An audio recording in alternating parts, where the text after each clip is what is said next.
He's here. Now, broadcasting from the underground command post, deep in the bowels of a hidden bunker, somewhere under the brick and steel of a nondescript building, we've once again made contact with our leader, Mark Levin.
Mark Levin here. Our number, 877-381-3811, 877-381-3811.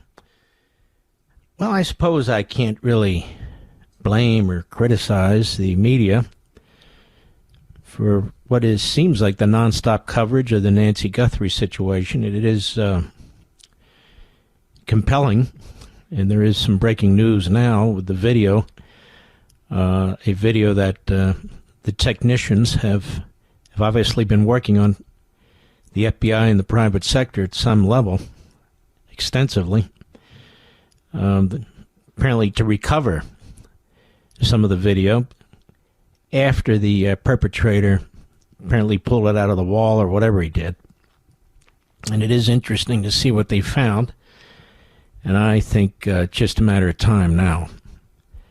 And we pray that she's alive. It's a long time to go without her heart meds, and there was blood, and God knows what the hell happened. God knows what the hell happened. It's very sad. And so are the other people who were murdered today. I'm not saying she was murdered. I'm just saying families that have been destroyed. And those who were destroyed over the weekend. It is odd, though, just as a commentator, just as a viewer, a thinker, which individuals, which families, which lives seem to draw the most attention. I mean it. Or even if we're not talking about that, look at this ICE situation. Virtually every single mishap by ICE, which is completely understandable given the number of people they're dealing with, illegal aliens that the Democrats let in, and also given the extent of the chaos as a result of unconstitutionally separatist sanctuary cities and states, from time to time, they get the wrong person because they're not getting help. And this situation is very dangerous when they're picking people up. And so the media is all over that. And they're being fed this information by immigration lawyers, by immigration front groups, by radical left-wing activists, because they don't know on their own anything. They're fed this information. But how many reports did we see today on the number of people who were raped by illegal aliens? None. How many reports did we see today on the number of people who were killed by illegal aliens? None. How many reports have we seen today on the number of women who were sold into sex slavery in the prior regime? None. Or the children who are missing under the prior regime? None. Funny in a sick way, isn't it? How the media focus? Because the media don't care anymore. They know that we know that they're left-wing, that they're Democrat, that they are a mouthpiece for the Democrat Party. When the Democrat Party controls government, they're a mouthpiece for government. That's what they are. So all the inhumanity that occurred up to this point gets almost no attention, and all the inhumanity that is occurring at this point makes ICE look like a bunch of Boy and Girl Scouts. Many of them are, or were. The Democrat-run cities where you have gangs slaughtering people, Chicago every damn weekend, gets barely any attention. In fact, it's gotten no attention. Really? And we can go on.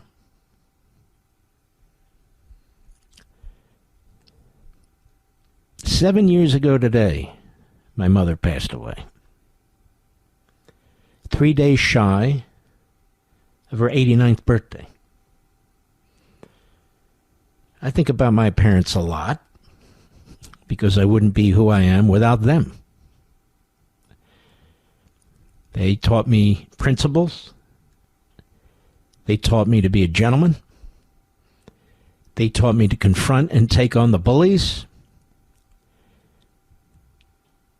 They taught me to love my country, to love my faith. They taught me to be friendly to friends and wary of enemies. They were tremendous patriots. Tremendous patriots. And I often wonder, because my mother passed away about 5 months after my father, what they think about what's going on in this country today. My father passed October 15, 7 years ago, 7.5 now. My mother, 7 years ago from today. The Islamists weren't on the run. We didn't have the river to the sea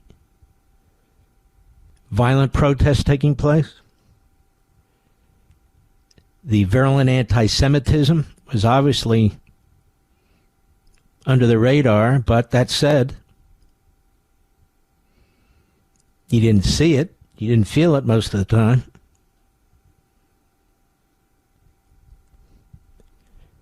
I think they'd be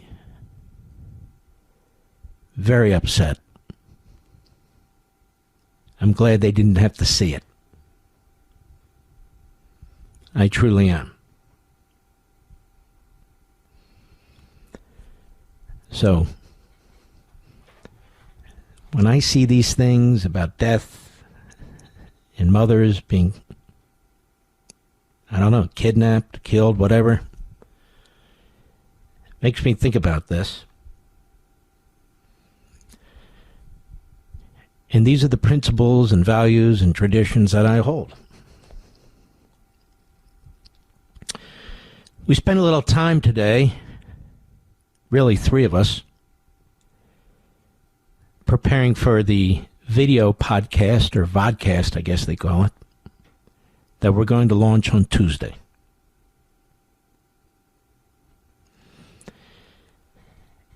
And we taped some of the clips that we'll be releasing soon, and I hope you'll watch it. I hope you'll join us. And one of the points I mentioned, and I want to mention to you, is why would I do this now? I have a fantastic radio program, fantastic TV program. I write my books. Why? Well, part of the reason I discussed last evening, I see an overlap with radio and TV and these video podcasts where one can grow the other. And I believe in that, to get to as many people as I can, because I'm mission-oriented. I'm an activist for our country. The name of the program is Liberty's Voice with Mark Levin. Liberty's Voice, that is a name that we protected legally about a decade ago when I started Conservative Review TV. And it is a name I've always wanted to use, and we are using it now for the video podcast. Now, this will launch on Tuesday, about 12 p.m. Eastern Time. Normally it'll be Monday, Tuesday, and Wednesday, but next week it'll be Tuesday, Wednesday, and Thursday. But why did I do it from a substantive point of view? I don't need any more work. I don't need any more money. I'm putting money into it. I don't know if money will ever come out of it. I don't want any billionaires or millionaires funding me. I don't want any people with contacts with foreign governments funding me. This is an entrepreneurial endeavor, just as Conservative Review TV was an entrepreneurial endeavor. That's it, entrepreneurial. This is pure Americanism. And I'm going to tell you a couple of the reasons. I believe the podcasting, not every podcaster obviously, but the industry generally is a cesspool. There are some great standouts, but they're the exception. The level of profanity, immaturity by middle-aged people, the level of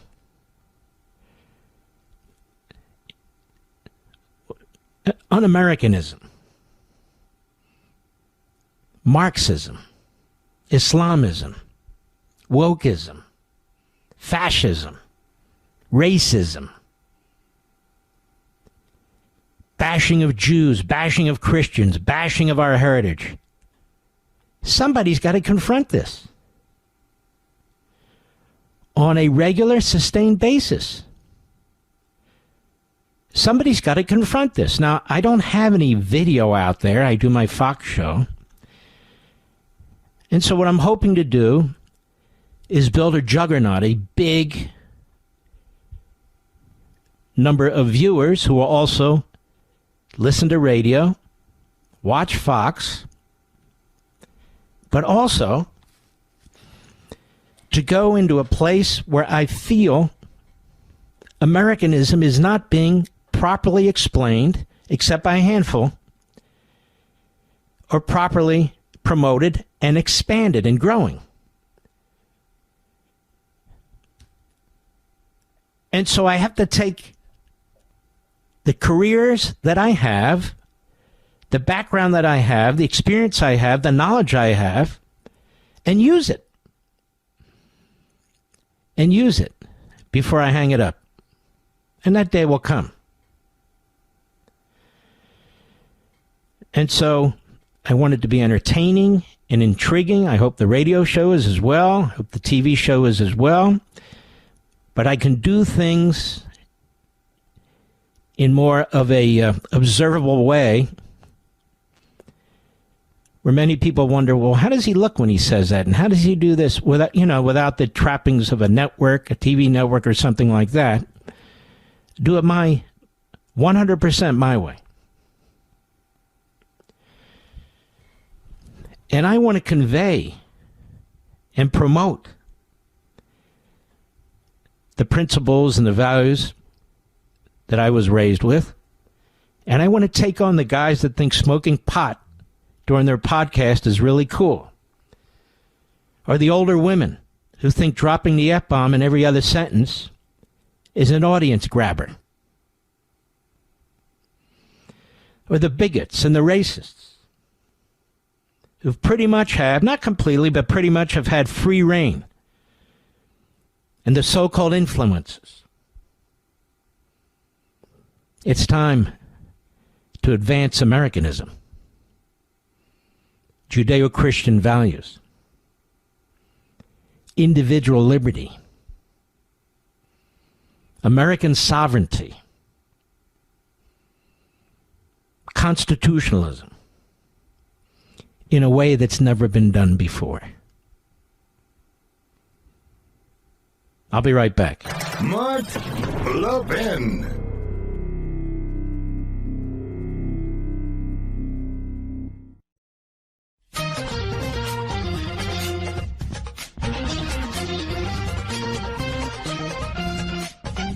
could be wrong. I think it was Representative Anna Paulina Luna, a.k.a. becoming increasingly lunatic, at Turning Point USA, going on about the neocons. When you hear people use that word, understand their low IQ. Understand they don't understand what a neocon is.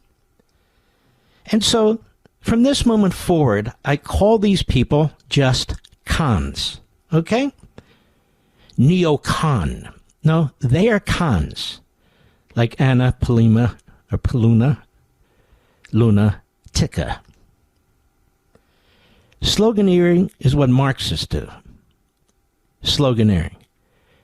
When you're confronting a country like, well, a regime like Iran, and you're still rambling on about neocons and forever wars, you're a lunatic.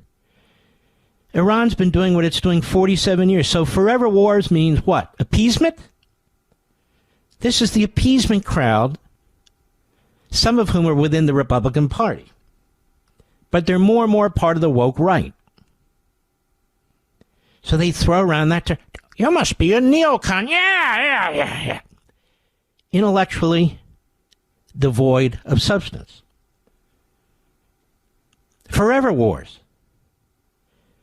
We're not involved in any forever wars now. Do they know what a forever war is? Do they? Or we could have a 30-second war with nuclear missiles. Do they prefer that? You see the stupidity of the jargon, the sloganeering like they're Marxists? The abuse of the language? These aren't substantive people. And by the way, if it wasn't her, many apologies, but I think I heard it was her. But she's not alone. There's a little cabal just like this. And they're going to get our kids killed and our grandkids killed. They're going to get our men and women in the military killed because the enemy builds up stronger and stronger and stronger and makes it impossible to deal with it. I don't know what it's going to take. You have a regime that's an Islamist regime that threatens to kill us, that keeps building nuclear weapons, more and more ballistic missiles. And it's the neocons who are the problem. No, it's the cons who are the problem. Like you, honey. I'll be right back.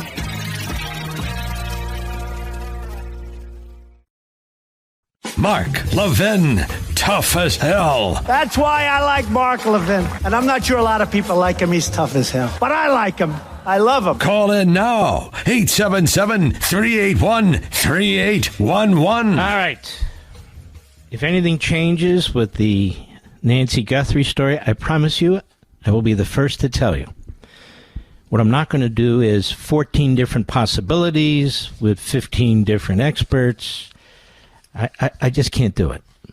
I just can't do it. I don't even think it's respectful, to be perfectly honest. And by the way, this site Mediaite has absolutely, collectively, with a couple of exceptions, lost what little minds they actually had to begin with. It's just sick.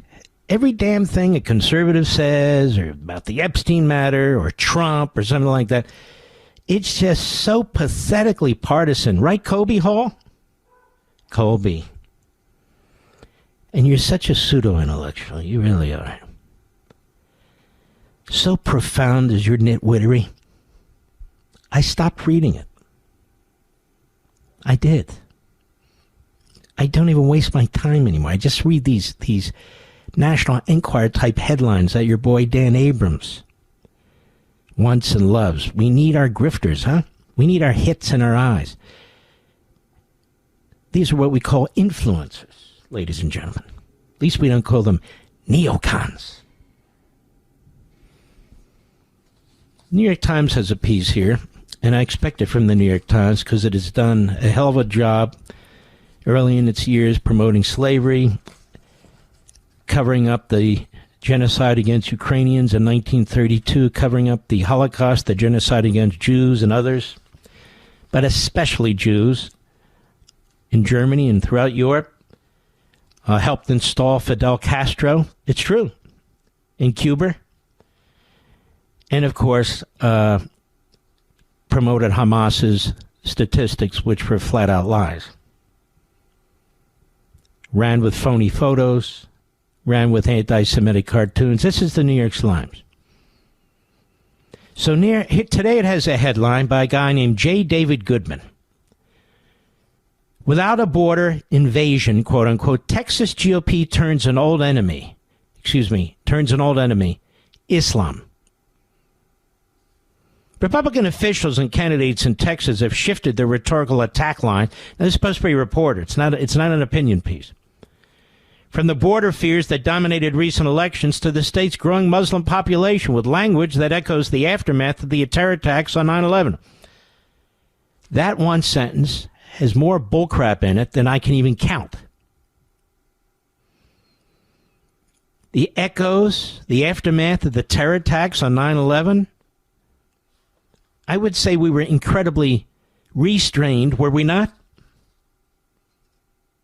Yes, I think we were. The rise of anti-Muslim rhetoric has unnerved many in the state's Islamic community, while sending signals to Republicans outside Texas who might be searching for rhetorical targets now that the nation's southwestern border has grown quiet. What's shifting here are the media. They go from one lie to the next. I played you clips yesterday. I've played you clips before that. I played clips before that, of what comes out of the mouths of these imams and these so-called scholars and these mayors and CARE, including in and around Plano, Texas. That should be the story. Look what's happened to Europe. That should be the story.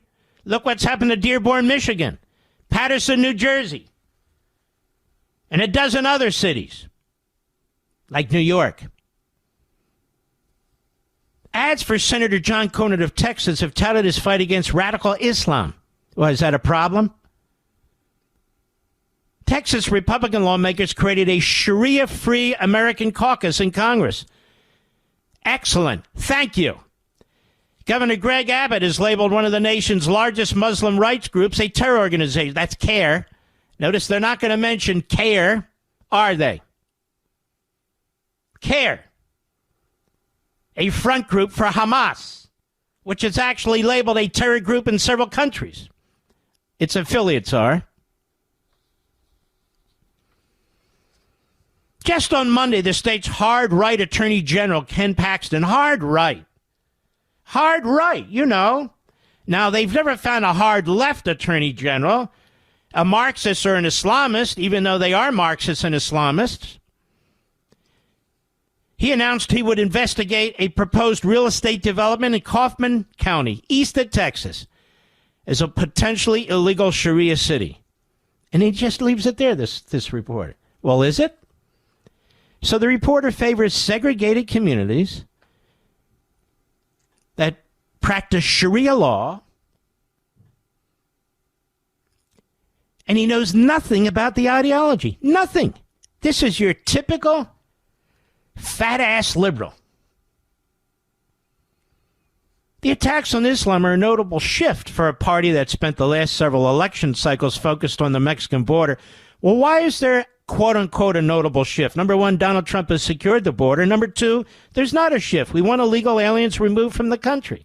And what else? What else is number three? The Islamists are on the move, and we happen to notice it because they tell us what they think. And the New York Times is censoring it. The New York Times is censoring it. That's better. That has left the GOP looking for ways to address its voters' concerns over the number of immigrants who came into the country during the Biden administration. This is written like a true propagandist. J. David Goodman is good for nothing. Reporting from the suburbs north of Dallas and Fort Worth. Does he live there? No. Concern in Texas about Islamic radicalism has recently been polling among the top issues for Republican voters. It should be the top issue for all voters. State party put a resolution in its primary ballot asking whether Texas should prohibit Sharia law, a term that refers to Islamic religious rules, but has long served as a catch-all to signify expansions of Muslim culture and religion that opponents say threaten American values. This man has no knowledge about jihadism, Islamism, he is the useful idiot that is targeted by the Islamists, that is targeted by the countries like Qatar and Saudi Arabia. He is the useful idiot. Listen to this. I'm shocked and I'm offended by my own elected leader, said State Representative Salman Bahanjani, a Democrat from Dallas-Fort Worth area and one of two Muslims in the Texas State House. I can bring many Muslims on this program who are reformists, who would agree with 100% of what Texas is trying to do, because reformist Muslims are abused like hell. These are Muslims that assimilate into our country. The resurgence of anti-Muslim sentiment can be traced in part to the suburbs of Dallas-Fort Worth. It's called Plano, Texas. And this is where they're trying to build this massive Islamist, segregated, Sharia-led community. If you're one of these morons who simply reads the New York Times for your news, that's what you're going to believe. You won't understand what the hell is going on. You won't understand a damn thing. A proposal just over a year ago to create a large housing development, a mosque outside Dallas known as Epic City, alarmed many Republicans who saw it as a prime example of the growing prominence of Islam in Texas and helped propel the issue to the top of Republican voters' concern. So here we are. They're turning this into a civil rights movement, and you, Mr. and Mrs. America, into Bull Connor. That's what they're trying to do. You're going to hear Islamophobia that was invented. No knowledge whatsoever of what's actually taking place, and they don't care. This is why Europe, much of it, mostly Western, has been conquered. Because a-holes like this phony reporter, J. David Goodman in the New York Slimes. Because the left is weak. Because the Democrats are not only weak, they're power hungry, and they see this as a power base. And this is their next quote-unquote civil rights issue. It destroyed London. It's destroyed 10 of the biggest cities, among them, in Great Britain. It's destroyed much of Paris and much of France. He talks about Sharia, but he doesn't talk about Sharia. He just mentions it. He doesn't explain it. But I'm going to read something to you after the break that explains it. Because this guy is a buffoon. J. David Goodman, New York Slimes.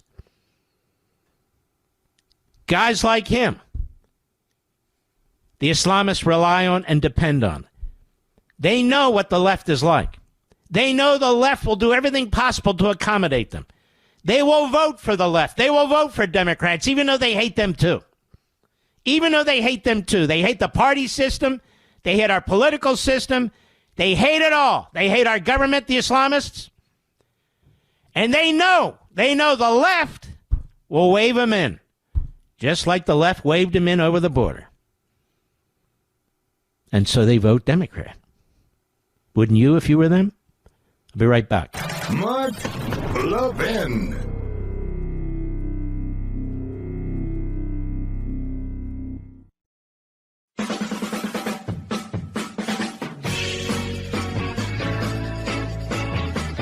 U.S. must reject Sharia totalitarianism in the Jewish News Service piece. Brilliant piece, and I'm going to talk to you about it. Because this is the truth about what we have to fear, not this New York Times crap. They covered up the Holocaust against the Jews. They covered up the Holocaust against the Ukrainians. They helped install Castro in Cuba. They covered up, in part, the Holocaust by Hamas. This is a very nasty media corporation, the New York Slimes. Very, very nasty. I'm going to start this piece, but I won't be able to finish it. Because this gentleman who wrote this piece, Andrew Bostom, who's very well known, he's authored books on Islam, 6 books, including Sharia versus Freedom in 2012, and a in a modern Quranic conf against the Jews, 2026. You should listen to him. This guy in the New York Times is an ignoramus. Let's start it, and we'll finish it next hour. The proliferation of semi-autonomous Muslim-majority communities in Western Europe, applying aspects of Sharia, Islamic law jurisdiction, has alerted some U.S. lawmakers to this same developing phenomenon in America.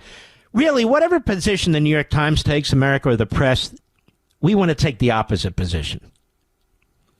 During a February 10 hearing titled Sharia-Free America, Why Political Islam and Sharia Law Are Incompatible with the U.S. Constitution, thank me, I'm the one who first wrote about that in my books. But anyway, the U.S. House Subcommittee on the Constitution will examine about the potential threat Sharia poses to the basic freedoms underpinning our constitutional republic.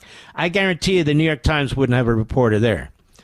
Sharia is derived from Islam's most important foundational texts, the Quran and Hadith. The Hadith is the canonical collections of the Muslim prophet Muhammad's deeds and pronouncements, and their interpretation and codification by Islam's greatest classical legists. Not merely holistic in the general sense of all-encompassing, it is totalitarian, regulating everything from the ritual aspects of religion to personal hygiene to the governance of a Muslim minority community or an Islamic state, bloc of states, or global Islamic order. You know who else noticed this, Mr. Producer? Alexis de Tocqueville. He wrote about it in Democracies, 2 volumes of Democracy. At its core, it demonstrates the yawning gap between Western and Islamic conceptions of freedom. Haraya in Arabic. Indeed, following Sharia slavishly throughout one's life was paramount to Haraya, whose essence was pronounced by the 11th century Sufi scholar al-Kushyari as, quote, the perfection of slavery to Allah and his religious law, unquote. Clearly, Sharia-based governance is the most troubling contemporary aspect of this Muslim conception of organizing society, being an ancient antecedent of more familiar modern totalitarian systems. Specifically, Sharia's liberty-crushing and dehumanizing. You know, it would be fun if we had this reporter, Goodman, from the New York Times on this program, where we could discuss strict Sharia's treatment of women.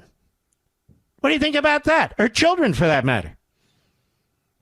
Specifically, Sharia's liberty-crushing and dehumanizing political aspects feature open-ended jihadism to subjugate the world to a totalitarian Islamic order, rejection of bedrock Western liberties, including freedom of conscience and speech. I thought they liked that over there at the New York Times. Enforced by imprisonment, beating, or death. Discriminatory relegation of non-Muslims to outcast, vulnerable pariahs, and of even Muslim women to subservient chattel. Is that okay, New York Times?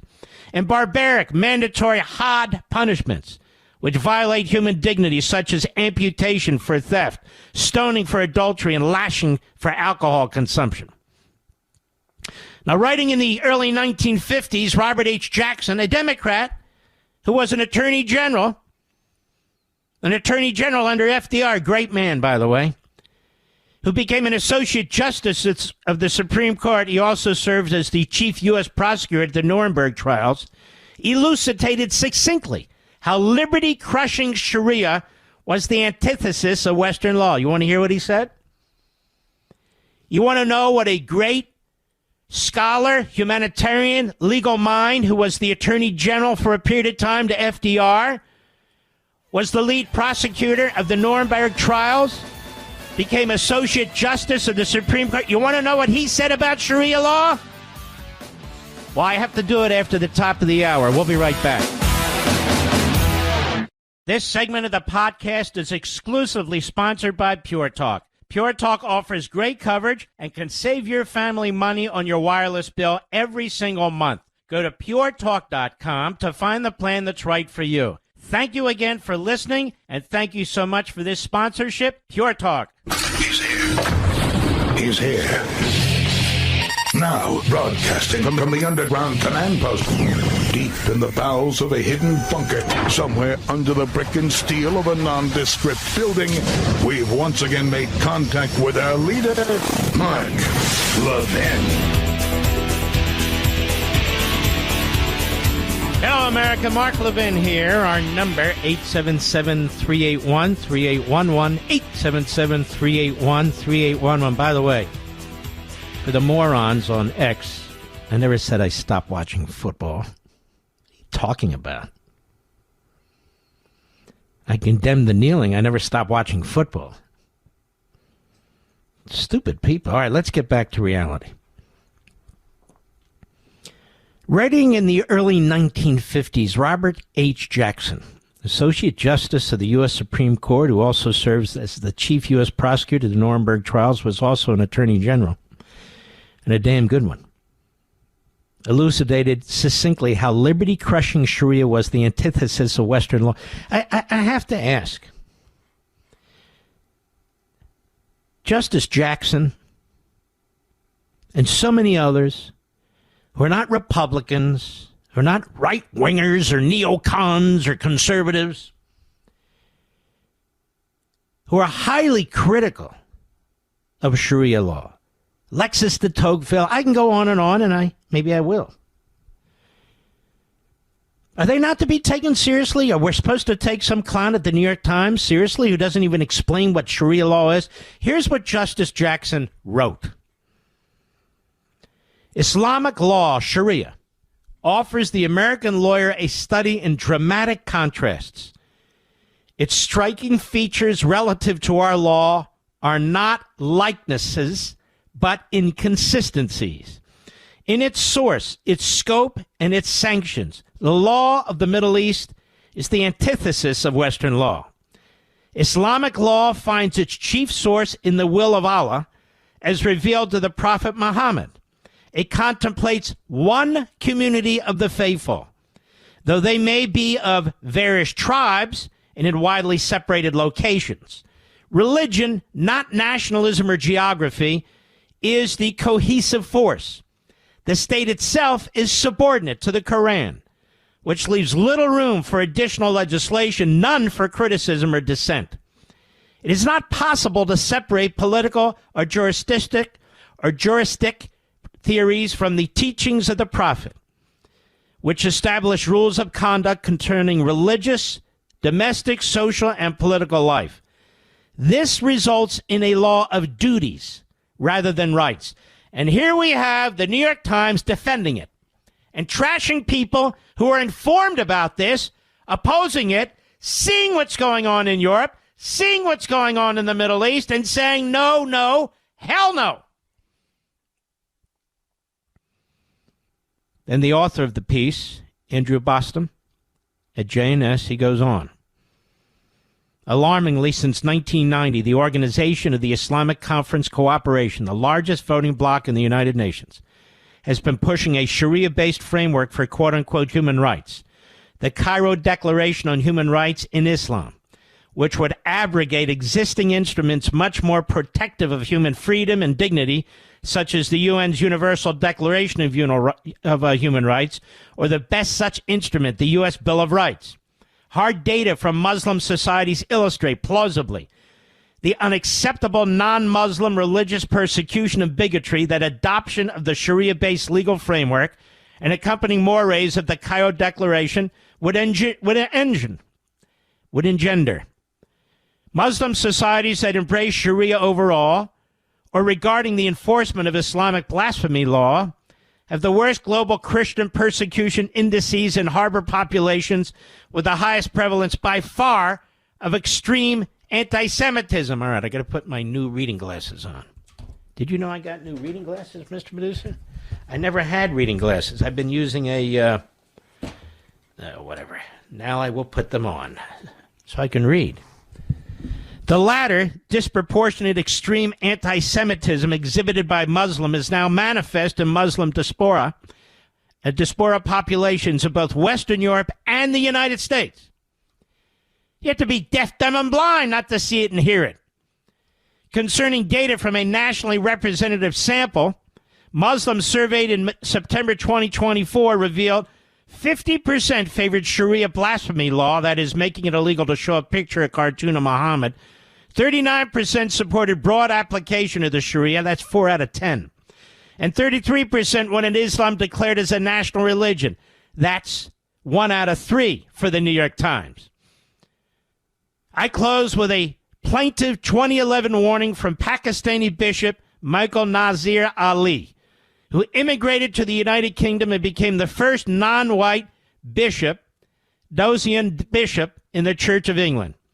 He said this, quote, "At its heart, Sharia has basic inequalities between Muslims and non-Muslims and between men and women.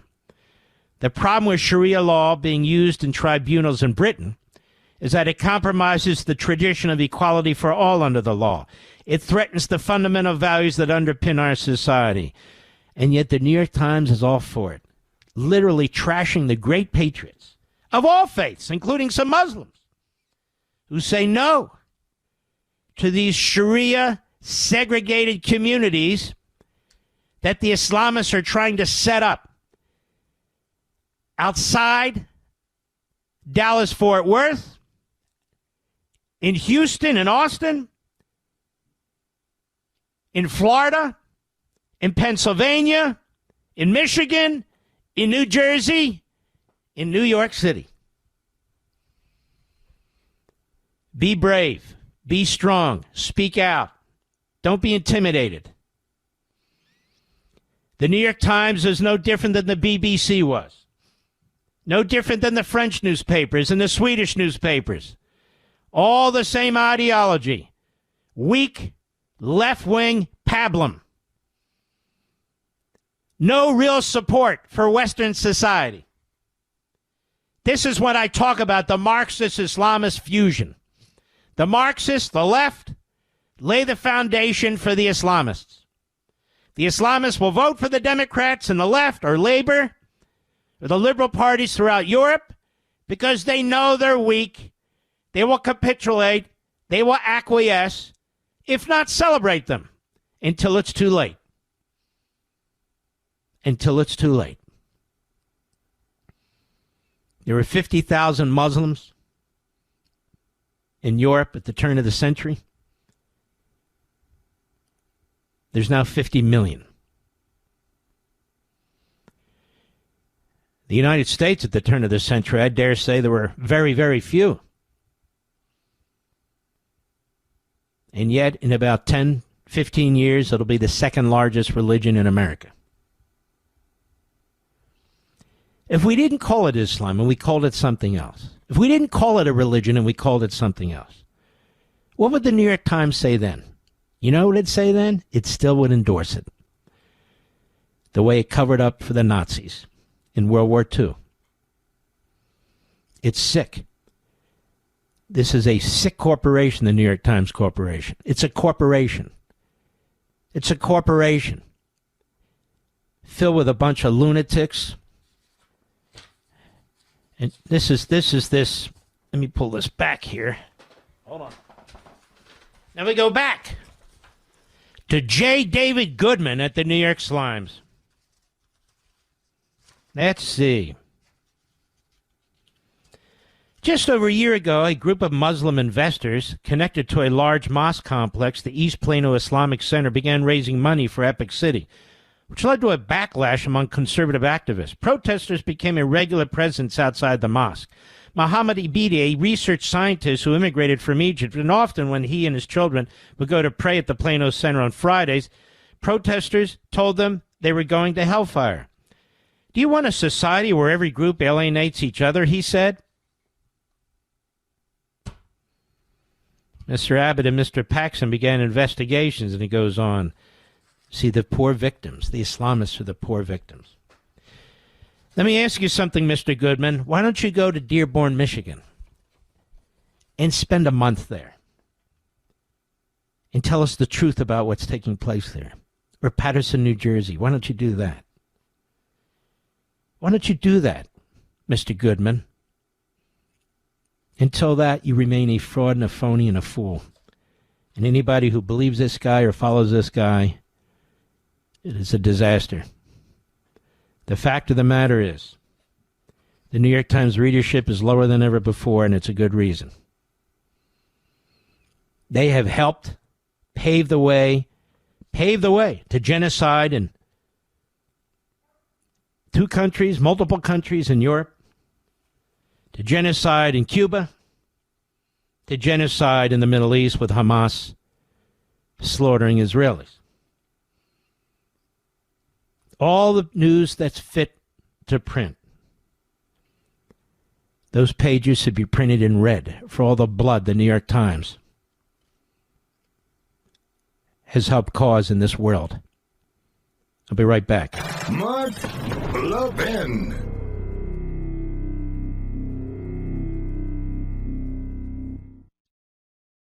You know what Pure Talk's favorite holiday is? President's Day. Because they believe wireless service should only cost you a couple of presidents. Just a Jackson and a Lincoln, to be exact. For $25 a month, Pure Talk gives you unlimited talk, text, plenty of data. Now compare that to Big Wireless. They'd rather celebrate Benjamin Franklin Day so they can charge your family hundreds every month, and he wasn't even a president. That's not right. You deserve better. Pure Talk is an American wireless company that supports our veterans and invests in a U.S.-only customer service team. When you call, you're talking to someone right here at home. Pure Talk uses the same towers as the big carriers, so enjoy superior 5G coverage without the inflated price. Just $25 a month for talk, text, plenty of data, no contract, no cancellation fee. Don't wait any longer, folks. Go to puretalk.com/Levin, puretalk.com/Levin. You'll get 50% off your first month. Again, that's puretalk.com/Levin to make the switch to Pure Talk.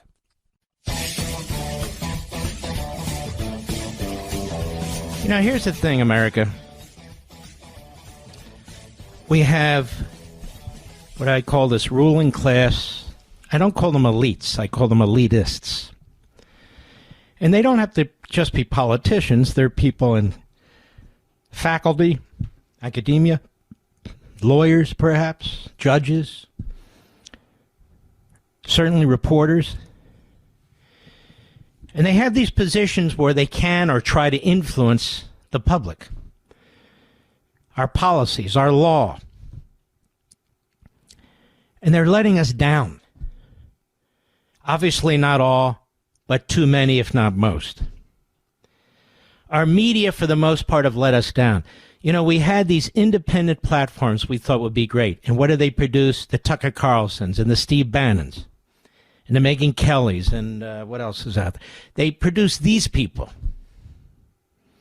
who are utterly worthless. And worse, in the case of Carlson, he's a traitor. Gives aid and comfort to the enemy. Islamists and worse. And then we have the New York Times that is literally trashing patriots who are trying to draw attention to what's happening in their communities and states and in the country. We see it with our own two eyes. We hear it with our own two ears. We see it not just in Europe where it's utterly out of control, but we see it in communities in America in the effort to build more such communities. See, in the 1940s and 50s, the Democrats understood this. FDR understood this. Justice Jackson understood this. In the 1800s, Thomas Jefferson understood this. Alexis de Tocqueville understood this. We all understand it. We all understand it. I don't know what's worse, the Islamists or those who give aid and comfort to the Islamists. What's happening in the country is a matter of strategy. We know because they tell us. The New York Times doesn't write about their scholars. It doesn't write about their strategists. It doesn't write about Sharia. It doesn't write about what happens to women and to children. It doesn't write any of that stuff. It doesn't write about what's happening in Europe today. It doesn't write about the virulent anti-Semitism that is preached and taught every weekend in so many mosques. It says nothing. Not a word. There they are, based in New York City. It's all around them. The local government is heavily anti-Semitic and anti-American, that's where their corporation is based. Not necessarily where the reporters are, by the way. They can go in and send a reporter to Dearborn, Michigan. Tell us what's going on. Paterson, New Jersey. Tell us what's going on. Tell us. Or go to Europe. What's happened to Manchester? What's happened to London?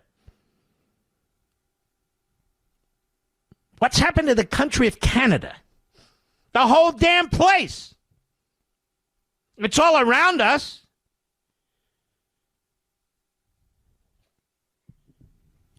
Now, the goal is, as I started this program, as a parent, to teach your children right from wrong and to pass on to them a society is better than the one was passed on to you. We're not doing that. What exactly are we passing on to our kids 50 years from now?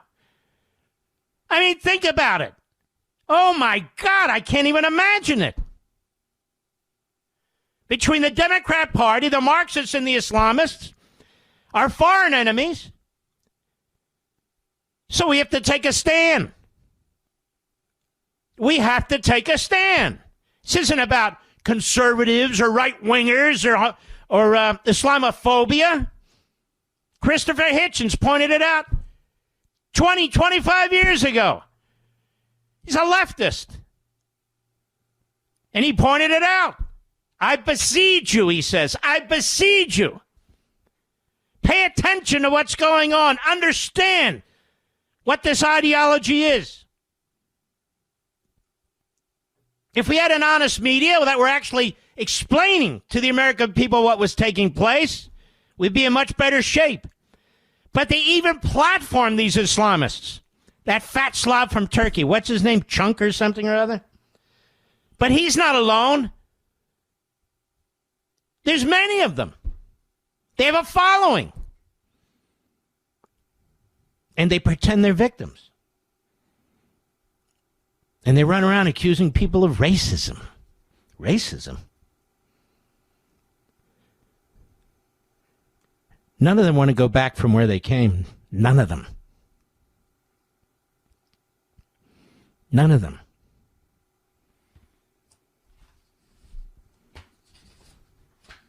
We will not be intimidated. We might be deplatformed, but we will not have our speech silenced. Not now, not ever. Boy, this SWAT team must be slow, Mr. Producer. They've been on the move for about 2 hours. You were thinking the same thing? It's the same pictures over and over again. There's the SWAT team. Just pointing it out. Do yourselves a favor. Read serious information. Don't allow some punk at the New York Times to tell you what to think or your family what to think. Go dig it up yourself. How many democracies are there where there's Islamist governments? Exactly 0. What are women's rights like in Islamist regimes? They're non-existent. Women are treated worse than animals. What's due process? I love it when people come here from these places. We want our due process rights. They have no due process rights in Islamist regimes. A determination is made by the hierarchy if you violated Sharia law, and they execute whatever the law is that they believe it is.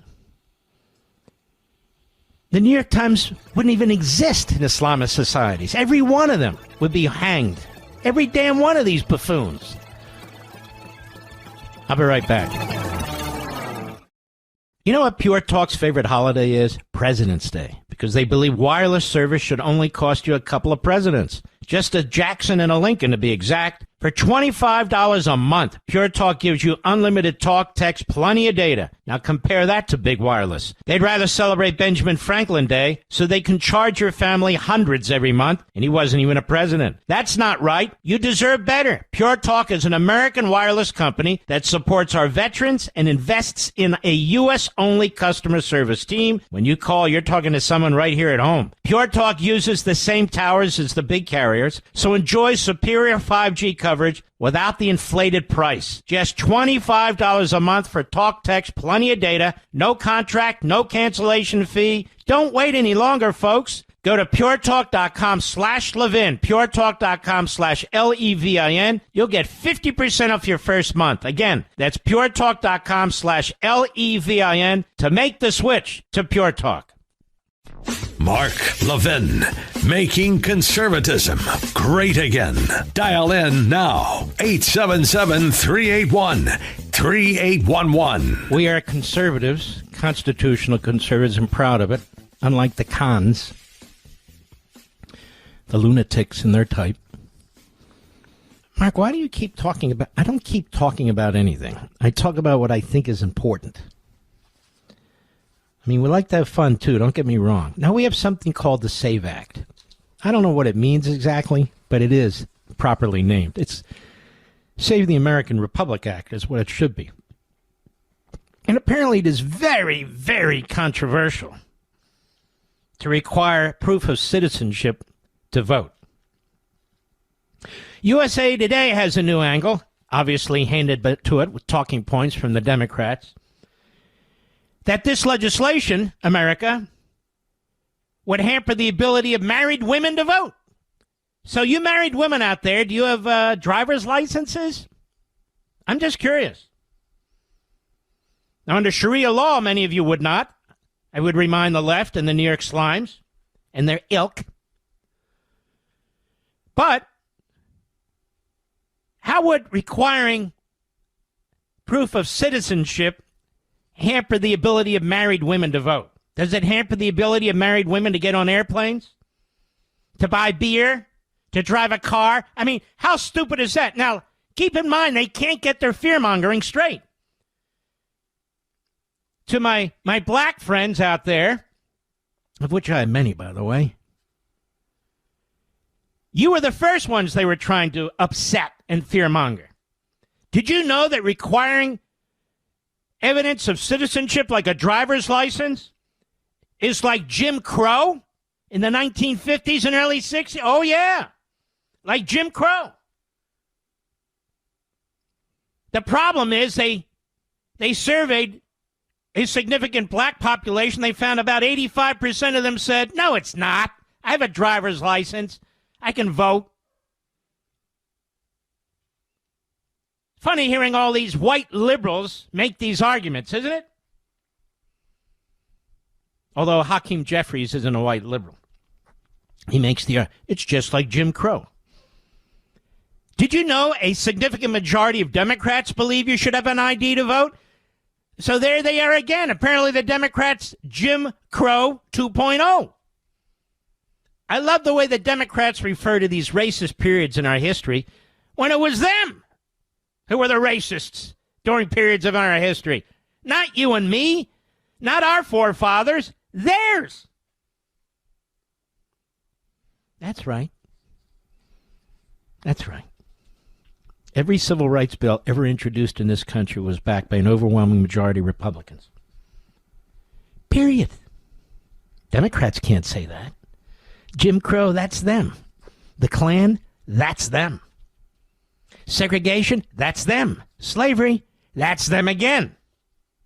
It's amazing how they've been able to corrupt history in the minds of so many. And there they are, the New York Times, their favorite newspaper. It might be Pravda now, I'm not sure. But the New York Slimes, for sure. Yeah. Yeah, Sharia law is okay. Islamism is okay. Unless, of course, you believe in liberty, freedom, free speech, freedom of association. You decide your own decisions when it comes to going to the toilet or cooking your food, which hand you use for what. Are the children out there and the women out there? I bet if we put it to a vote, the vast majority of Americans would say, no, I don't want to do that. And so even though this ideology is a totalitarian, racist, bigoted ideology against anybody who doesn't believe as they do, and that includes other Muslims, the New York Times says it's not a problem. I would ask all of you Cuban Americans, was the New York Times right about Castro? I would ask all of you Ukrainian Americans, was the New York Times right about Stalin? I would ask all my Jewish friends, even you liberals, was the New York Times right about censoring the Holocaust? Was the New York Times right about Hamas's figures and putting phony photographs on the front page and all that? Was that okay with all of you? And now we're going to believe the New York Times. But now it's controversial. It should be one citizen, one vote.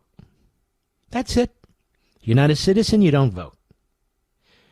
If you're not a citizen and you do vote, you should go to prison.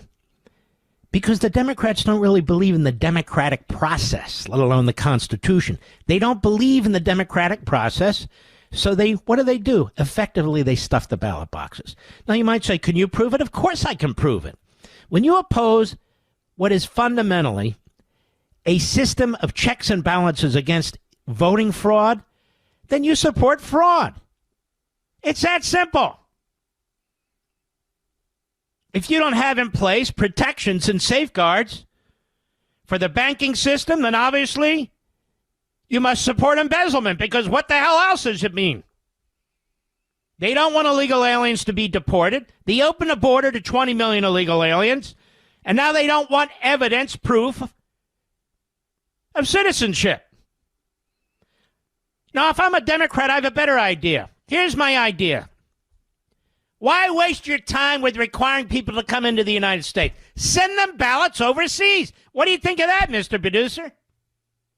Send ballots to people all over the world and just tell them to vote. Why not? I'll be right back. Mark Levin.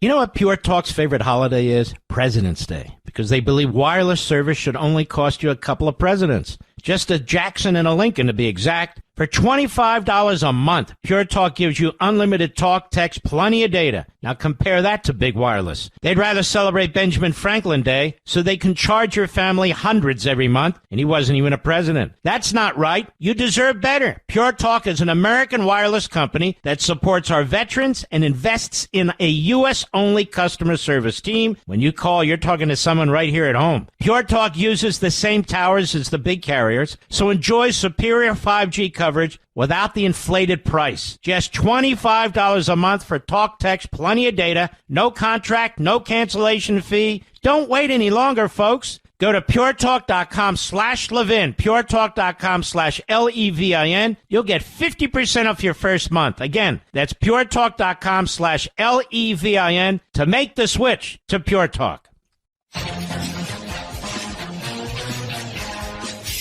Over at TMZ, the reporting in the Nancy Guthrie case, the law enforcement believes the kidnappers from Tucson, and there is some activity in that Bitcoin account.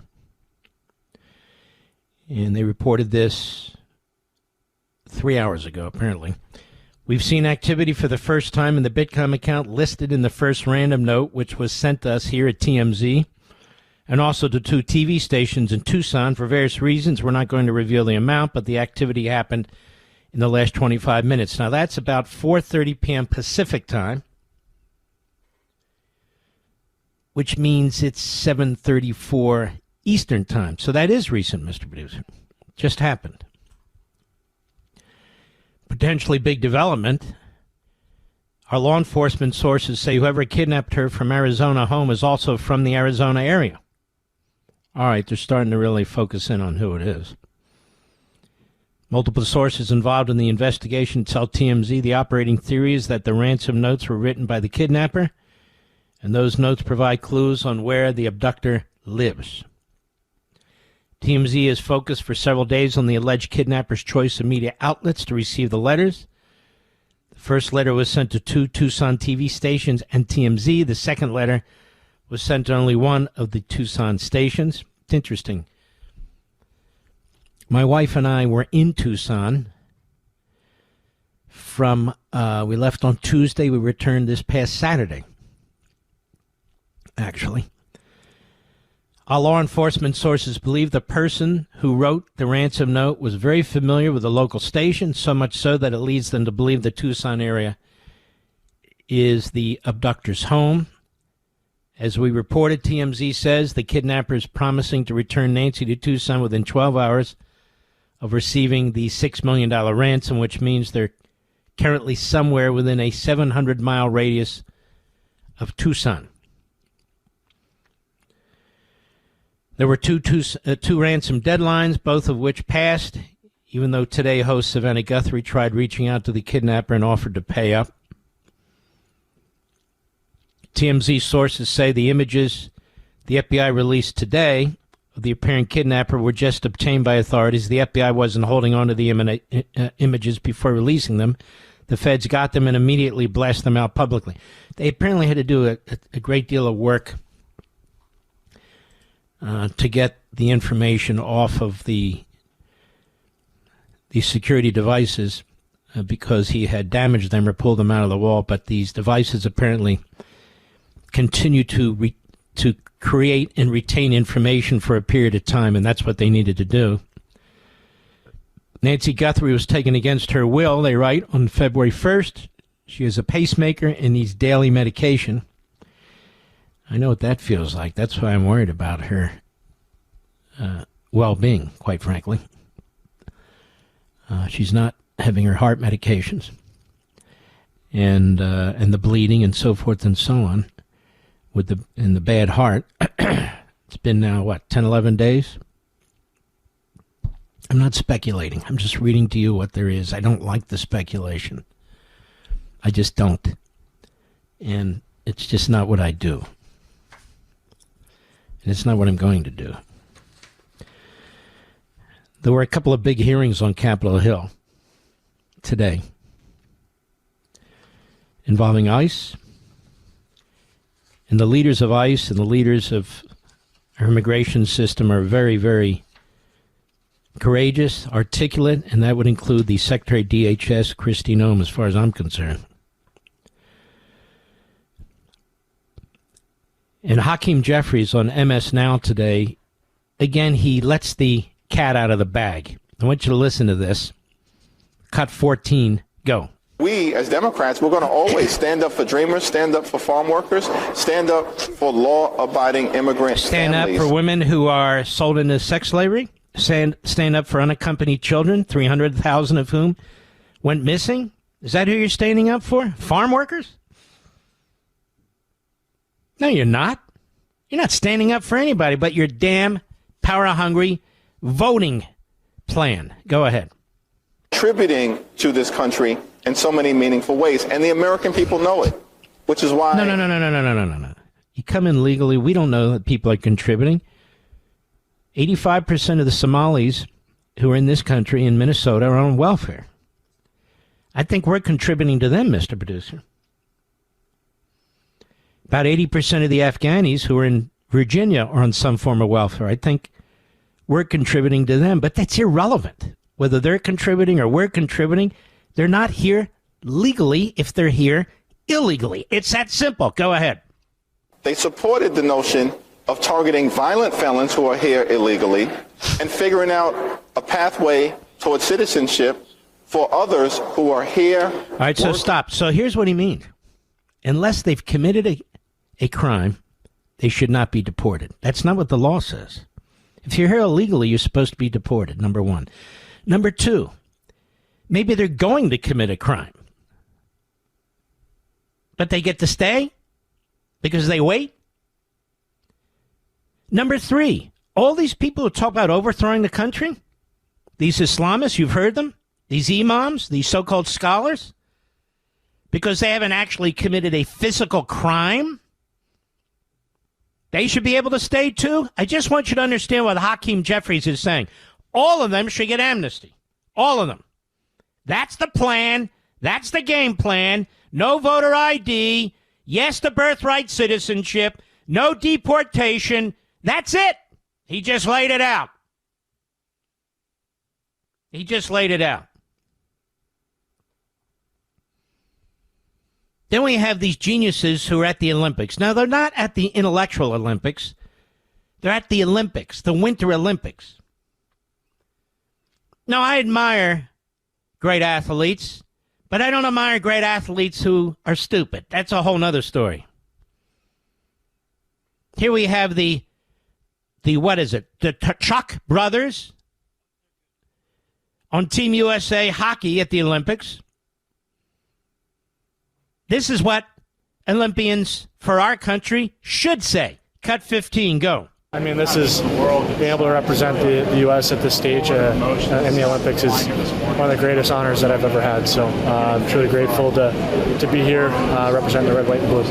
I think it kind of means the world. It's really like a whirlwind of emotions. Flying here this morning, hanging out in the village all day, and then getting fitted for our clothes and just meeting athletes and then coming here and practicing, and now it's all like, oh my gosh, like day one's over. Like, it's kind of crazy. So really enjoying the experience so far and having a lot of fun.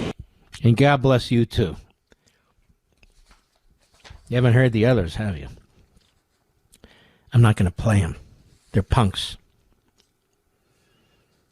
Richard Ruhanen, you're a punk. You're a punk.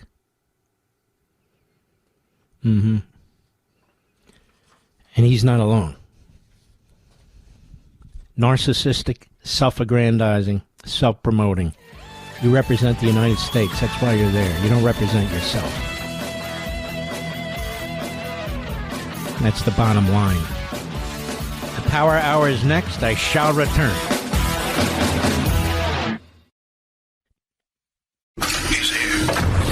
He's here. Now, broadcasting from the underground command post, deep in the bowels of a hidden bunker, somewhere under the brick and steel of a nondescript building, we've once again made contact with our leader, Mark Levin. Hello, America. Mark Levin here. Our number, 877-381-3811. Hello. 877-381-3811. Beyond what we've already discussed, nothing new in the Nancy case, Guthrie case, the Nancy Guthrie case. I'm watching it. We've brought you up to speed, but there's no point in speculating and repeating myself, so I won't. We have a great guest coming up in a few minutes, our friend Byron Donalds, and we'll have a chat with him. But before we do, I want to make somebody famous, or more likely infamous. Her name is Carrie Prejean Bowler. The president has set up a religious liberty commission. I don't know how she got on there, but during most of the hearings of the commission, she sounded like Tucker Carlson in drag.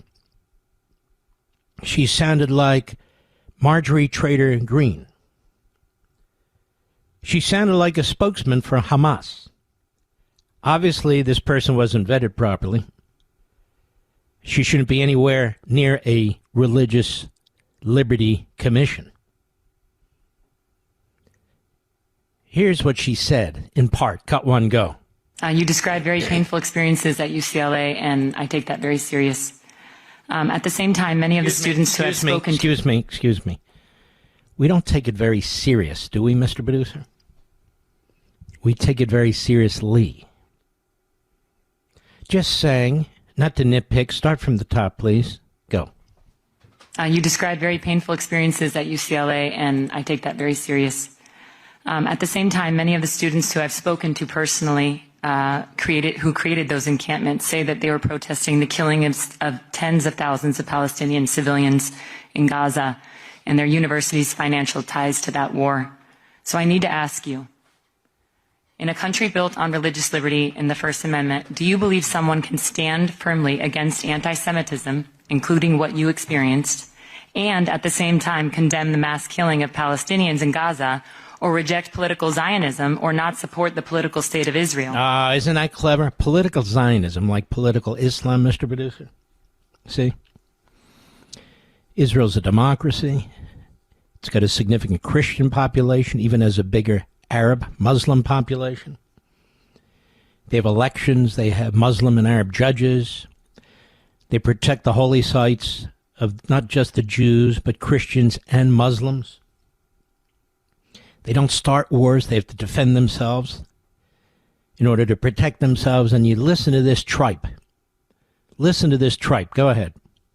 Do you believe that speaking out about what many Americans view as genocide in Gaza should be treated as anti-Semitic? There was no genocide in Gaza, and you're giving this speech even now that Hamas has admitted that 80% of the deaths were their terrorist militia. They just admitted it. But she doesn't care. Go ahead. Because in my view, the United States cannot and must not make loyalty to a particular theology about Israel a litmus test. Nobody's making loyalty to a theology about Israel a litmus test.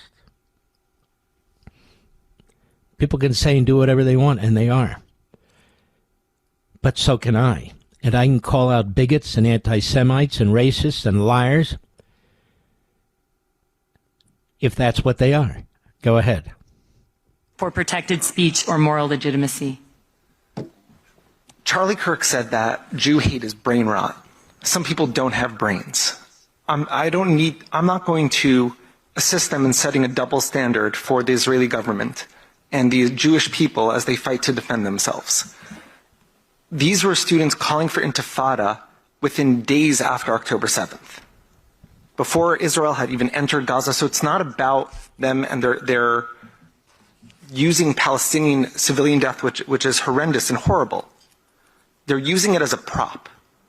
And it doesn't matter. My religious beliefs are violated. You don't get to block me because I'm Zionist and a Jew. You want to protest Israel? Great. 100% go ahead and do it. But the university let them wear masks, even though there's a mask ban. They violated all time, place, and manner restrictions, amplified sounds. It went on for years. They kept doing this time after time again. And that's what the judge saw and said, that's not okay. They can protest, they can't block Jews, and you can't assist them in doing it. Mm-hmm. It's very complicated, isn't it, Carrie Prigine Bowler? Here's Rabbi Ari Berman and Carrie Prigine Bowler, appointed by the Trump administration, shockingly. Cut 2, go. So by not being a Zionist, does that make you an anti-Semite? I don't think you need to be a Zionist to support a country that defends itself and is free and religious in a hostile neighborhood. So is anti-Zionism anti-Semitism? One second, Carrie. Yes. It is? It is? Sorry. Yes. To take that point for a second. Let me back up. I didn't want to step over that answer. I didn't know you were still, both of you, still talking. So just to be clear, is anti-Zionism anti-Semitism? Yes. It is? Under IHRA? That's like saying, is anti-Vaticanism anti-Catholicism, Mr. Producer? You're Catholic. Is anti-Vaticanism the center, where the Pope lives, the center of the Catholic faith? If you're anti-Vaticanism, are you anti-Catholic? I would say you are. Doesn't mean you have to agree with the Pope or everything that comes out of the Vatican. But if you're anti-Vaticanism, you're anti-Catholicism. Go ahead. Sure. You're up next. You're not sure? Definition, so what is the definition? I would love to speak to that. Undoubtedly, anti-Zionism is anti-Semitism, and undoubtedly, and one does not have to support the specific policies of the government of Israel, but to not support the right of Israel to exist. Stop right there. That's the point. What is Zionism? It means simply the right for Israel to exist. That's all it means. That's all it means. And they've tried to turn it into a dirty word. So if you're anti the right of Israel to exist, that doesn't mean you're anti-Jewish. Of course it does. Half the Jews in the world live there. It's the Jewish state. Like the Vatican is the Catholic state. And I can go into other religions and their states and so forth and so on. So of course it is. This is This is a game played by the anti-Semites and the bigots. Go ahead.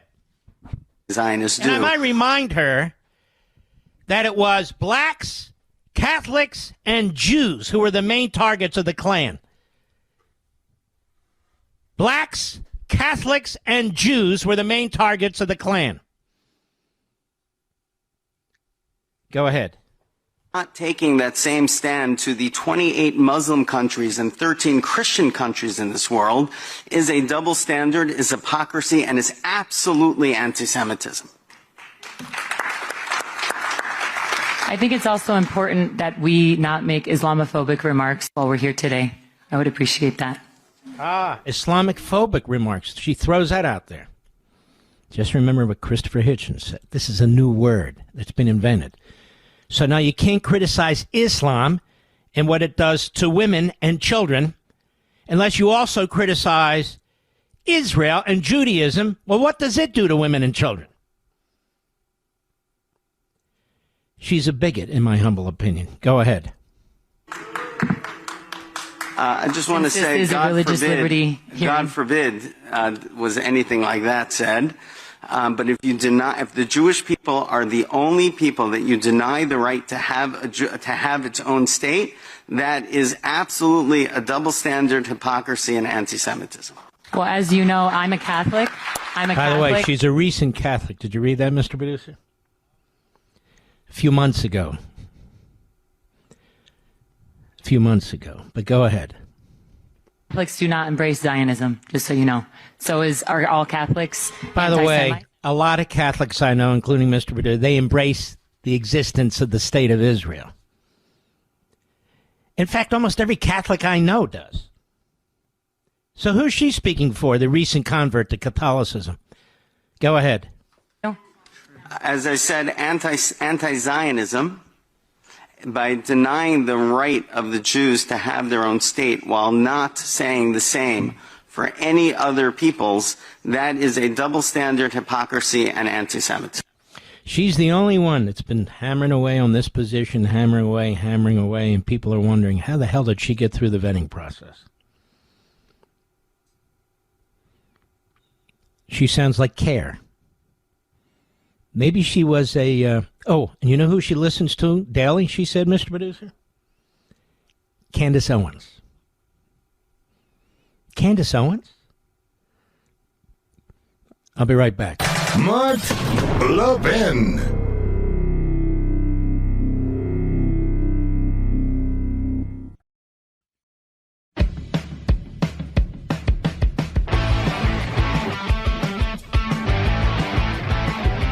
All right, I'm looking for something here, Mr. and Mrs. America. One moment. Hold on. Here we go. Ballistic missiles in Iran. Alarming restoration of ballistic missiles. This, in part, is what Prime Minister Benjamin Netanyahu is going to present to President Trump, according to a published report. And they have all the intelligence. These ballistic missiles, you know, are big as a yellow school bus, and they have quite a punch. According to foreign sources, Iran could possess another 2,000 ballistic missiles in the near term. Byron Donalds, how are you, sir? Doing good, Mark. How are you? I'm doing well. I want to hit a few subjects with you. Let's start with that one. I mean, I don't know. It seems to me that at some point this regime in Iran needs to be taken out. And if not now, when? They're weaker than ever before. The people there want to overthrow them. And I just fear that our children and grandchildren are going to be confronted by a regime with all these ballistic missiles. They're going to have 10, 20,000 of them by that time and multiple nuclear warheads. Everybody's not President Trump. Everybody's not going to stop them. What do you make of this? Well, Mark, I think your assessment is correct. The Iranians have never been our friends. What they've relied on is weak leadership in Washington, D.C., and quite frankly, in the Oval Office. Now, that's not President Trump, but the Iranians, quite frankly, they love to play the stall tactics so that they can get to weak American leadership potentially, and it allows them to move further. They do have nuclear ambitions. That hasn't stopped. They want to be able to reach our coasts. That hasn't stopped. And I think what needs to occur, even if you don't get to regime change, is a clear understanding between, political leadership in the United States, no matter what your party is, that a nuclear Iran is a direct and grave threat to America. That just needs to be understood. It can't be negotiated with. The problem is, we had deal after deal after deal with North Korea. Both parties, the United States, Europe, the United Nations, and over about a 20-year period, and of course that regime's been here, that is the Iranian, for 47 years, and they're getting help from North Korea, among others, China and so forth. They just lie. So I just don't buy this. I just don't, this agreement stuff. An agreement, if you're an Islamist and you're an ideologue and you live for death and you believe your God tells you must destroy the West, particularly the United States, the Christians, the Jews, Muslims who don't agree with us, they must be obliterated. The more powerful the weapon, the better. And if you're running a regime in Iran where you just slaughtered at least 50,000 of your own people and you'd slaughter 1 million if you had to, they're not going to think twice about firing a nuclear missile here. So I'm very concerned about paper agreements, and I don't think in the end that Donald Trump's going to go with that. I think in the end he's probably going to pull the trigger. That would be my hope, to be honest with you. And I think this is where, at the end of the day, foreign policy is really the judgment of the commander-in-chief. But, Mark, you're right. And negotiating with who? Negotiating over what? They're not going to follow through with their end of the bargain. That's just the way it is. And, I have a simple, when I was in business, the philosophy was simple. You don't negotiate with crazy. Because you can't count on them to actually live up to their end of the bargain. You don't negotiate with crazy. No, period. That's a good point. I remember Thatcher talking about the enemies there, and I played it. Do you have that, Mr. Producer? Are you able to pull that up quickly? And, they had these great debates, and they still do, but really great when Thatcher was there in Parliament. And they were pressing her to negotiate. And she says, negotiate about what? And negotiate for what? I mean, some of these regimes just need to be defeated. When we find it, I'll play that for you. Let's move on. Why is this SAVE Act considered controversial? Oh, you do have it? Go ahead, then. As Winston Churchill said in the 30s, if you give in to aggression, there will be no end to the humiliation you will have to suffer. Some people suggest there should be negotiations. What is there to negotiate about? You don't negotiate with someone who marches into another country, devastates it, killing whoever he stands in his way. You get him out, you make him pay, and see that he is never in a position to do these things again. See, Congressman, from my perspective, if this negotiation is a head fake, but it's gone on a long time, I understand that. But negotiation for negotiation's sake. I tell people, we hear this word warmonger. There's such a thing as diplomacy monger. And some people believe in that. And they just pursue it. The Biden regime, that's all they did. Diplomacy mongers plus money. So I think we agree on this. Let's move on to the SAVE Act. The SAVE Act says basically, you got to show me some ID that you're a citizen before you vote. And so far, the Democrats have tried to upset minorities by saying it's like, what did they say? It's like discrimination. What's that? Jim Crow. Now, there's an article, Byron Donalds, that says married women would have more difficulty voting. Isn't this pathetic? It's very pathetic. What do you expect from the left? Mark, what is the last public policy argument that the Democrats actually were right on? They're wrong on every public policy issue. The outcome of their actions, we saw that during the Biden years, were disastrous for America. What they are trying to do is to create an emotional argument that doesn't make sense logically, is no basis in fact. Now they're trying to say you're going to make it harder on married women to vote. Simply not true. I think that's ridiculous. At the end of the day, you have to prove you're an American if you're going to vote in our elections. And you got to have a government-issued voter ID or driver's license to prove you are who you say you are. This is why 80% of the American people support this. 80% of black people, 80% of Hispanic people, 80% of white people, Everybody agrees except the Democrats. And the reason they don't agree is not about voting. It is about power. They don't agree because they are trying to make sure that they have an opportunity to win elections into the future so they can push their crazy agenda. And look, Mark, real quick. For my friends in the Senate, my Republican friends in the Senate, they have to stop acting like this is 1990. They're not negotiating with Bill Clinton. They're negotiating with Elizabeth Warren and AOC and Bernie and Mamdani and Walls in Minnesota. These people are radicals. They are the Democrat Socialists of America, not the old school Democrat Party. And they got to wake up and realize what's going on.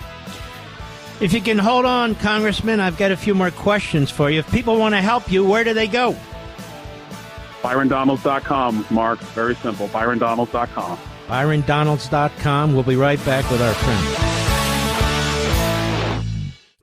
Mark Levin, the thunder on the right. Call in now, 877-381-3811. Byron Donalds, what do you make of what seems to be a strategic effort by Islamists, including overseas, to place sort of these segregated Sharia communities around the country? There's a number of them popping up in Texas. There's a couple starting to pop up in Florida. We see some in Michigan and New Jersey, and now one in Pennsylvania. What do you make of this? The first thing I make is, Mark, is that the Islamists, the Muslim Brotherhood, when they talk about jihad, they mean it, and they're serious about this. It's not all by, terrorist activity and suicide bombers. It's also by infiltration. And I think that in America, we have to be very serious about, number one, looking at what's happened to Western Europe, and number two, making sure that we're prepared to battle this. Sharia law is incompatible with the United States Constitution. It is incompatible with Western civilization. And so I think Americans writ large, this is way beyond Republicans and Democrats and independents. We're going to have to make a decision as a society and as a culture. Are we going to make sure we stop this before it even begins, or are we going to be overrun? I choose to stand up against it and fight it because we cannot maintain what's made America great with Sharia moving strongly in America the way it's moved strongly in Western Europe. What do you think our children and grandchildren are going to say by not just allowing, but inviting people into the country who refuse to assimilate, who refuse to contribute to it? I'm talking about the Islamists now, and who are on the record. I play clip after clip after clip, and one mosque after another, and elsewhere, their imams and their scholars telling us what their plan is. Their plan is to conquer the West, conquer Judaism, conquer Christianity, and eliminate it in the United States and the West. They say this over and over and over again. They write it over and over again. We have money pouring into this country from Qatar, among others. I mean, let me ask it to you this way. Why do we allow foreign money to come into this country to poison our K through 12 kids and our college kids? Why do we tolerate this? In short, Mark, we shouldn't. And we have to examine a lot of these funding sources and make sure it's clear in our laws that you're not allowed to use foreign money to infiltrate our institutions the way you're not allowed to use foreign money to infiltrate our politics. And I think it starts there. Number two, to your core question, what would our kids say? I think our future kids would say, man, what the hell were y'all talking about? What were you doing? Look, Mark, over the last 15 years I've been involved in politics. We've argued against Obama. We've argued against Biden. We've argued against the radical left. But I think in all those political dynamics in America, as crazy as sometimes I disagree with Bernie and AOC, I would take the battle with them day in, day out over radical Islam and Sharia. Because they're playing for keeps. It's a different ball game. And it's akin to the Chinese. And I think America has to take this seriously, this threat. We have to be focused on it. And I think even before you can get to the policies and the legal wins, there has to be moral clarity and moral authority on this issue. And this is not partisan. This is about maintaining America for another 250 years. There's some candidate running in Florida. What's his name? Fishman or something? What is his name? Mr. Producer, remember this guy who's like the biggest bigot that I've ever heard running? I don't know if he's running in the Republican primary or what the hell this guy. Do you know who I'm talking about? Byron? Unfortunately, yeah, I do know who you're talking about. What is his name? Mark, when it comes to, I choose not to repeat it. I know, but I need to figure it out so I can Google it. What is it Fishstein? What is his name? It's Fishback. Fishback. This guy's a real sicko, isn't he? Yeah, look, I think what you have here is somebody who's following the algorithm on social media and really trying to ingratiate themselves. But, look, Mark, in Florida, let me just be very clear on this. We are doing very well, not just in polling, but obviously in fundraising, but also in grassroots activity all across the state. We feel very good about our campaign to be Florida's next governor. That's why we have the support of President Trump, Rick Scott, the majority of our sheriffs, the vast majority of the Republican congressional and state delegation. We're in good shape, but nothing's given, Mark. We're going to go earn it from the people of Florida. That's why we've been in 52 of the 67 counties, and we're not going to stop. And again, if people want to help you, where do they go? Go to ByronDonalds.com. Follow me on social media. Everything's at Byron Donalds. We're really focused, Mark. Florida is the best state in the country. We're the crown jewel of America. And so my mission as Florida's next governor is to maintain all the great work that Governor DeSantis has done in his leadership in Florida, but then also prepare Florida for its future. And so in 30 years, when I'm 77 years old, Mark, I want Florida to remain the best state in America. That's the mission. That's why I'm running. And so the people of Florida, I just ask you for your vote, and I ask you for your support. When is this primary? August 18th. So we're about 6 months away from the primary. We got a ways to go. I'm going to have to jump in soon. Ways to go. Byron Donalds, we love you. My wife loves you. We love your wife, your whole family. Just good people. God bless you, my friend. Thanks for coming on. Thank you, Mark. Of course. Take anytime. care of yourself. God bless you, my friend. Bye-bye. He's a good man. I like him a lot. I think I'll do this tomorrow because it's going to take a little while, and I want to walk you through it. There was a very important hearing today by Jason Smith, who is the chairman of the, the tax committee, basically. And they were looking at these organizations that are funding AOC's parties and movements and so forth, these far left nonprofits that get foreign money, have foreign ties, undermining our country under the guise of protest. And we're going to spend some significant time on this tomorrow. And there was a hearing as well. And I'm also going to cover it on Life, Liberty, and Living on Fox, assuming they run the show, with Congressman Smith. And we're also going to have former Speaker Newt Gingrich. That's Saturday's show. And we're also going to have on Sunday retired four-star General Jack Keane. So we're going to be doing a lot of cool stuff if the show runs on Saturday and Sunday. All right, let me see who is on the phone lines here. I always try and get in some calls now. It is talk radio, not just host talk radio, but you never know. Looks like we're loaded here. Let me just go right down the line. Finch, Portland, Oregon, on the Mark Levin app. Go right ahead, please. Yes, this is Finch in Portland, Oregon. If you Congratulations. Believe it, Mark, it really is. Yeah. Thank you. I don't know how I've survived Portland. How could I live in such a beautiful place like Iran, right? Or Iran, Yes. and just such off people. Such just like what is going on there? I don't know. I have no idea. It's hell on earth. It's what I call an Iranian Nazi regime concentration camp. They slaughter people at will. You dare not come out at night. You dare not say a word that contradicts the regime or look a funny way. They have prisons full of young people who they're executing night and day. And I think the worst of it will be known once that regime falls. That regime needs to go. That regime has to go. Being a conservative and not a con like lunatic. All right, Finch, thank you for your call, my brother. Let's keep going. Let's go to Eric, Sacramento, California, XM Satellite. Go right ahead, please.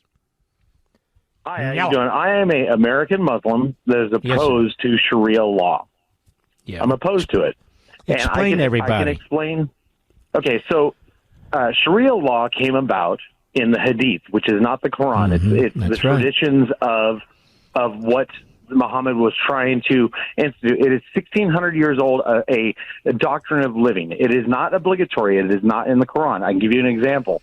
Praying 5 times a day is nowhere in the Quran or the Bible. The Bible and the Quran both speak of establishing regular prayers, but the 5 times a day thing was something he came up with when his people asked him, hey, how often should we pray? Scholars, educated people, very learned Muslims know that a reformation is needed in Islam. And what is happening with Sharia law is you have a great deal of people that are swept up in what they would consider, the holy way of living and everything like that. But they've been brainwashed by 1,600 years of tradition that have nothing to do with the religion. That's why I always try and explain that Sharia law has nothing to do with the religion. It has more to do with politics and power. Well, that's why people, reformists in the Muslim faith, talk about political Islam, because that's what you're dealing with. Right. And the reason why I wanted to explain this is because I don't want people to think that Islam, the religion, is Sharia law. Sharia law is not the religion. I studied for 4 years in college every type of religion that I can get my hands on, and I landed in Islam. And I landed in it because of the religious writings, not the hadith, not the traditions. And are you concerned about what you're seeing happening in our country? Absolutely, I'm concerned about it. It means that you have a bunch of people. Okay, I'll give you an anecdotal story. One time I was at the mosque, and I went up to the imam and I said, "Hey, I got a question about the 5 times a day prayer," and I brought up the fact that it's not in the Quran. And he said to me, "It sounds like you're an academic." I said, "Yes, I am." He goes, "Well, that's fine, and I agree with you, but I'm trying to help my congregation learn how to live." And at that point, I was like, okay, well, you're not teaching them right. And I told them that I'm not a very popular person at the mosque. Now, when it comes to scholars and people that are very learned in Islam, I get along great with them. But the general Islamic congregation, they just don't get it. They have been brainwashed. And unfortunately, it's sort of like if you grew up in India, over in Punjab, India, you would be a devout Hindu. That's just the way it is. I mean, you're a product of your environment. The problem is you have an entire swath of people that are a product of their environment, and they believe certain things that were taught to them that is just not true. Like a lot of Muslims believe that it's a sin to eat with your left hand. Nowhere in the Quran does it say that. It's just part of their traditions, which is 1,600 years old, and they need to reform it. They need to clarify it for the modern day. And I know I don't have a lot of time to explain, and I got love to 30 seconds till the break. Well, and like I said, I'm not. Eric, you can call back again. You don't have to get it all done in one call. We appreciate your contribution here, because my friends who are Muslims say a similar thing, that the extremists have taken over the faith. Now, whether you believe that or not is up to you folks, but the point is the extremists are there. And if they represent 5, 10, 20% of the faith, that is a big number. You can call again, Eric, of course. We'll be right back. Mark Levin.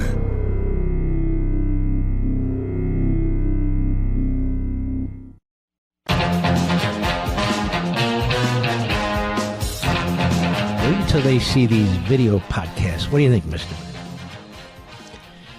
You're excited about it, aren't you, Rich?